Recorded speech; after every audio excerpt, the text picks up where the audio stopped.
ทางหลังนี่เต็มเลยเต็มแล้วว่าสิกะเกียมกลับเลยทุกคนเอ้ย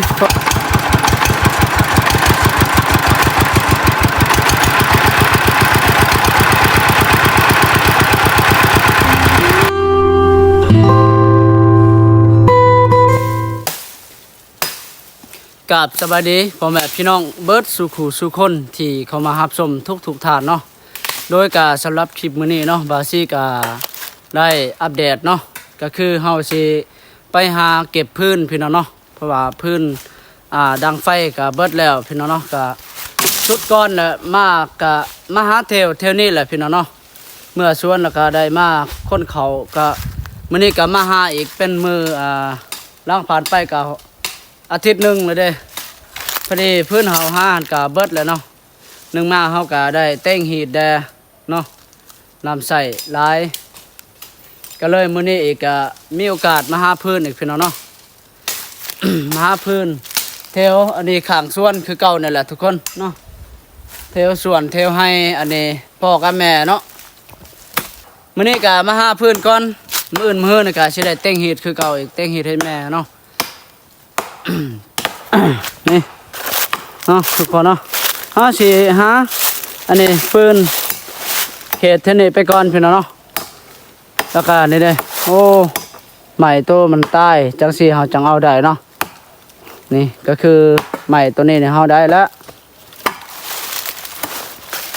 สิอันนี้ทุกคนเนาะหาเก็บพื้นก่อนทุกคนหาตัดพื้นก่อนแล้วก็สิมาอัปเดตใหม่เนาะ โดยเฉพาะเขาตัดมองนี้เนาะเขาก็ได้สำเนีแล้วก็สิได้อันนี้แบกไว้อันนี้แบกไว้บอนรถซิ่งนี่แหละเนาะแล้วก็ยังสิได้เลาะหาตัดอีกเขตเท่านี้นี่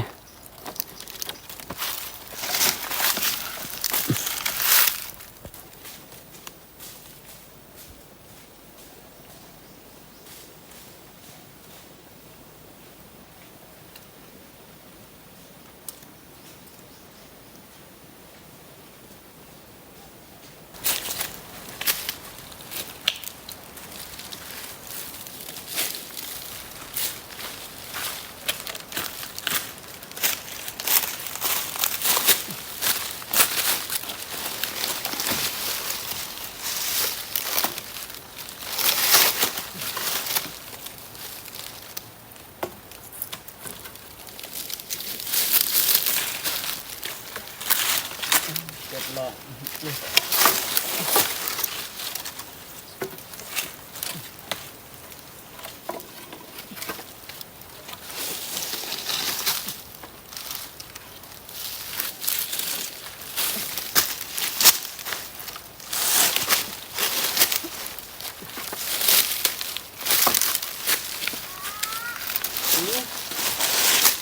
โลเก็บกล้องอะไร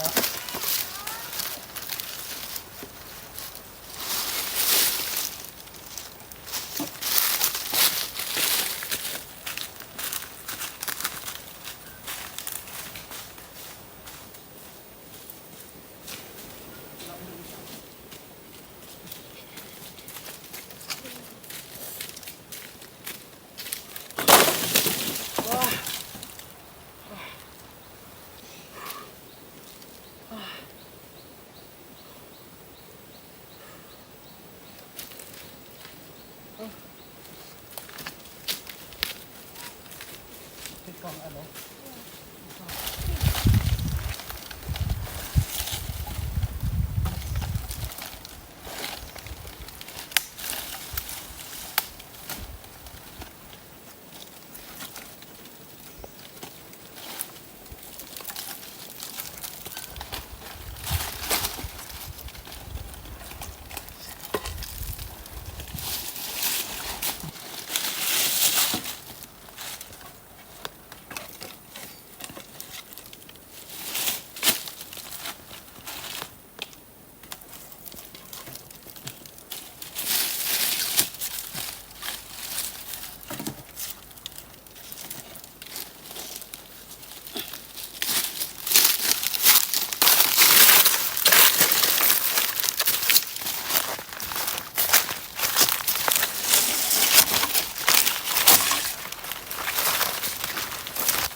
ก็ได้นี่ข้างหน้านี่ใส่นี่ได้อยู่ข้างหลังสิได้หาเติมอีกไปทุกคนเนาะมีแต่ว่าเฮาสิอันนี้เฮาสิหาอันนี้ตัดไม้เฮ็ดเพิ่นก่อนเนาะหาเพิ่นก่อนเพราะว่าเพิ่นเฮานี่บ่พอซำนี้ยังสิได้หาใส่ทางหลังเนาะทางหน้านี่พอดีแหละซำนี้เนาะมีแต่ว่าเฮาสิหาเพิ่นแล้วก็สิได้อัปเดตใหม่เนาะทุกคนเนาะ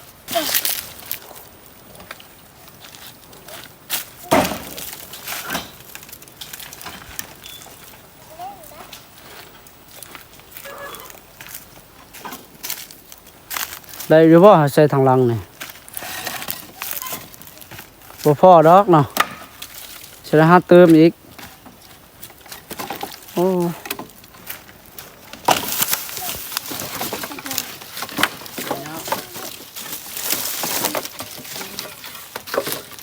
พอดอก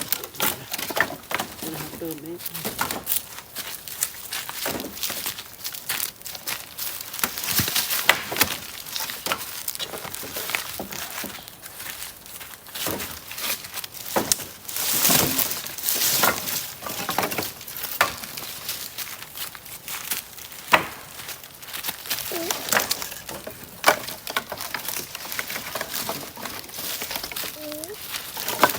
ดอกฮัดเก็บดอกฮัด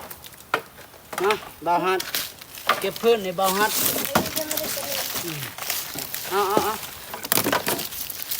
หน่อย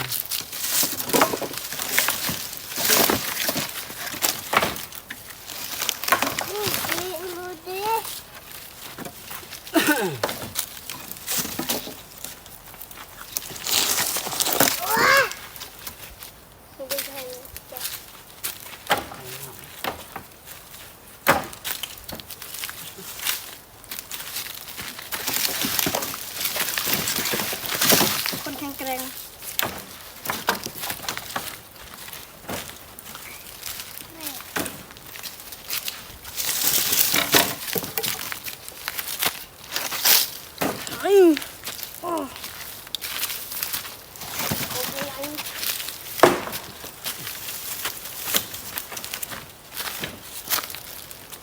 มือเปล่าหนักไหมเว้ยงานไหมเนาะโอ้โหได้บ่ฮัดได้บ่ได้บ่ ได้ดองมันแข็งแกร่ง โอ้ไปบ่าวฮัดคนทุก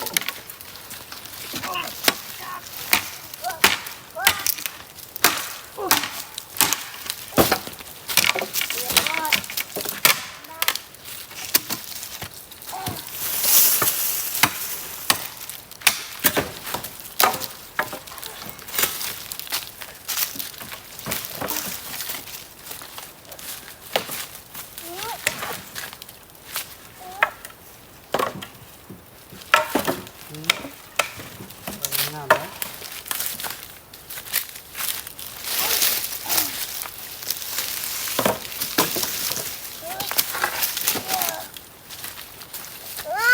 บลูอุ่นก็คืออยู่ โอ้สุดยอดเลยฮะ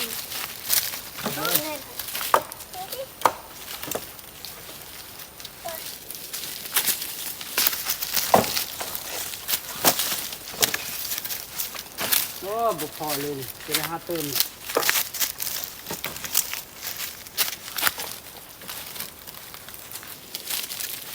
โอ้โธ่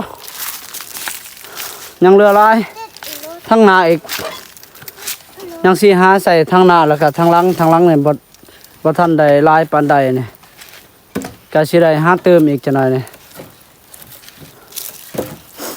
นี่ทั้งหน้านี่ได้ประมาณ3ห่อไส้นี่แหละทั้งหน้านี่นะสิได้หาเติมใส่ทั้งหน้าแล้วก็ทั้งหลังอีกเนี่ยเนาะทั้งหน้าแล้วก็ได้ใส่ทั้งหลังนะทั้งหลังนี่ให้มันอันนี้หลายกว่านี้เนาะอันนี้มันน้อยเดียวปอโธ่เรียบร้อยทุกคนทางหลังนี่เต็มแล้วว่าสิกะเกียมกลับแล้วทุกคนเอ้ยเพราะว่าทางนั้นเขาได้น้อยนึงเนาะใส่บ่หลาย ยังอีกสิเมื่ออันนี้ตักน้ำใส่น้ำอีกเนาะใส่ตุกน้ำ4ตุกอยู่นี่นะโอ้บ่าวฮัดเพิ่นอยากเมื่อขนาดนี้เพิ่นว่าติดรถได้เลย ทุกคนเนาะ นี่เกียมออกเดินทางเลยทุกคนเนาะเมื่อกี้นี่ว่าสิอัปเดตหลายๆแล้วก็โอ้รู้สึกเมื่อยแด้เนาะทุกคนเมื่อยแหงเมื่อยได้อันนี้แก่คนอันนี้พื้นแต่ป่าแต่ดงบุป่าบุดงเมื่อกี้นี่เนาะหากันแล้วทุกคนเอ้ยหากันได้มัดแล้วแล้วก็ก็เกียมสีเมื่อนี่แหละทุกคนเอ้ยยังสีเมื่อตักน้ำกินน้ำสร้างเนาะอยู่พ่นทุกคนอยู่ท้องหน้าเนาะตอนนี้กะเกียมสิออกเดินทางเลยทุกคนเนาะหลังจากเฮาหาพื้นแล้วทุกคนเลยเนาะมื้อนี้เฮาก็ได้มาหาพื้นเป็นมื้อที่เฮาสิกะเกียมเต็งเฮ็ดของให้ไอ้แม่เนาะยังอีกชุดหนึงนี่แหละทุกคนเนาะบ่ว่าอาการแม่สิเป็นจังได๋ล่ะทุกคนสาวปลายมือเลยอาการก็เป็นคือเก่าเนาะเบิ้งนำครูบาอาจารย์ก็เขาเจ้าเห็นว่ามีพยาธิในต้นโตแต่ว่าเป็นปัวบ่ได้แล้วเนาะพยาธินี้มันติดกับตัวแม่ก็หลายปีแล้ว เป็นปัวบ่ได้เนาะแล้วก็ยังมีอีกถือคิดของได้ทุกคนแต่ว่าเฮาบ่ฮู้ว่าแม่ถือคิดของตัวใดทุกคนมีแต่ว่าเฮาสิพยายามเฮ็ดคิดของให้มันเบิดเนาะเบิดหีดเบิดของทุกคนเลยเนาะก็เลยมื้อนี้มีโอกาสได้ เฮาได้ไปหาพื้นทุกคนเพราะว่ามื้ออื่นมื้อเฮาก็สิได้แต่งหีบเนาะนี่ฮะเด้